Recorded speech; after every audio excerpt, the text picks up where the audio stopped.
Do you remember buying your first car, moving out of home for the first time, losing your virginity, your first heartbreak, maybe even that first drink?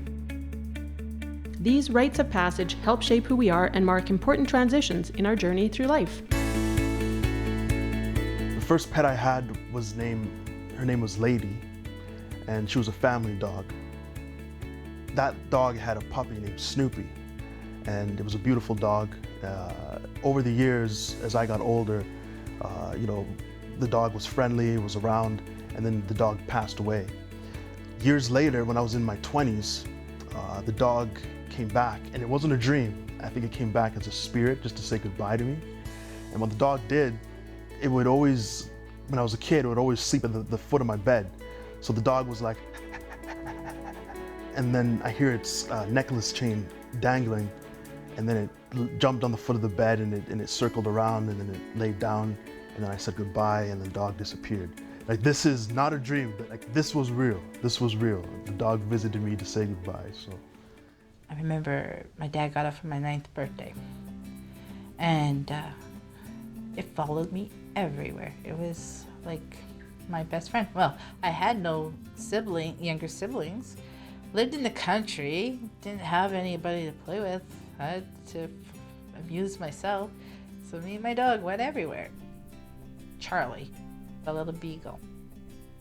My first pet, I got it quite late in life. I had fish growing up and stuff like that, but my first real pet, no offense to fish people, I want to say I was like 22, 23, and it was a bearded dragon, and I got it with my girlfriend at the time, and we named it Reptar.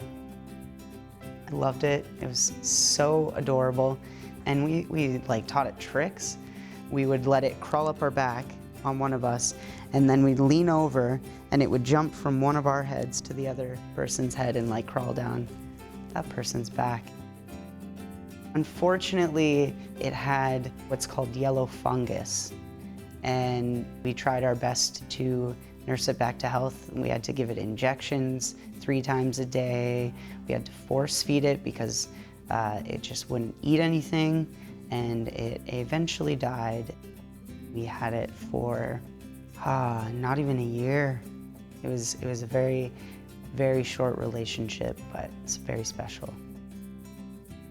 My little dog, Rusty. I remember we went up to some logging camp, picked up this little Chinese chow puppy. He was about this big, and he was red and white.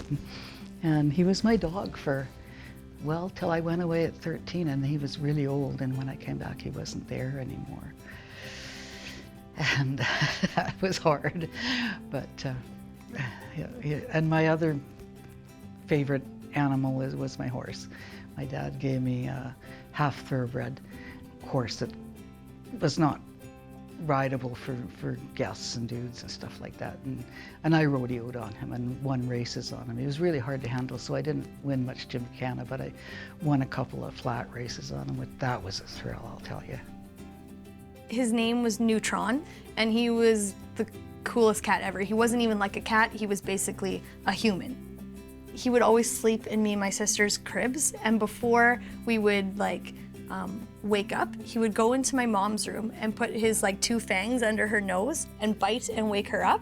So but it was like a little love bite. And then as soon as she'd wake up, then we'd start crying. So it's like he would pre-know when we were about to wake up. And for our elementary was right across the street from our house. He would actually walk me and my sister across the field to school and walk back. And we had a Safeway 3 blocks down from our house, and he would actually me, my mom, and my sister would always walk to Safeway, and he'd walk with us, wait outside of Safeway, and walk back with us. He was really cool. He was a big nanny cat, and he was just the best. First pet was a dog. I was already an adult and had a family.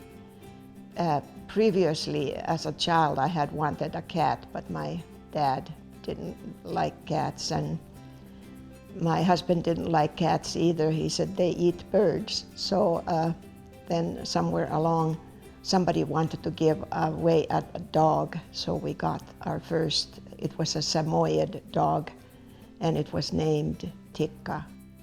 It was wonderful. It would pull the kids on a sleigh. It was an outdoor dog. It was not staying inside. It had a dog house.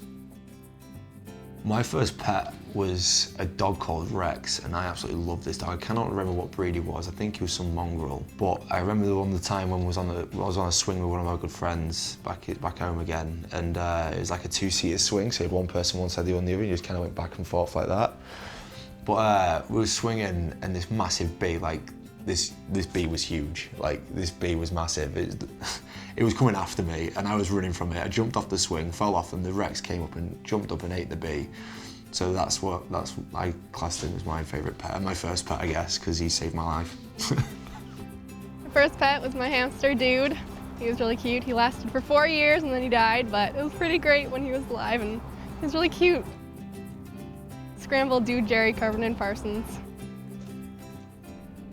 My first pet was Snoopy, and she was the runt of the litter. She was a little silver miniature poodle, and she was just a little darling. She lived till she was 15 years old. She went blind when she was about 8 years old, and I know it used to really annoy my mom, Pat Fraser, when people would say, "Oh, the poor thing, you've got to put her down," you know, and my mom would be like, "Would you put your son down if he was blind? Like, seriously, there's nothing the matter with this dog. She still sniffs her way around, and she, you know, we don't go and change the furniture on her daily to, play a game or anything, but yeah, she did fine. She was a sweet, sweet dog. And I still bear a scar from where she bit me because I was play fighting with my mom. And she liked my mom just that much more than she did me. His name was Buford, and he was a husky. He was always around, and we were always playing outside with him because we pretty much grew up outside. But I do remember that the dog catcher caught him quite a few times, and my mom would always have to go and get him.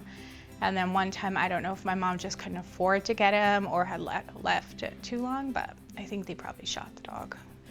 And my mom lied and told us that somebody else had picked up Buford and had taken him home.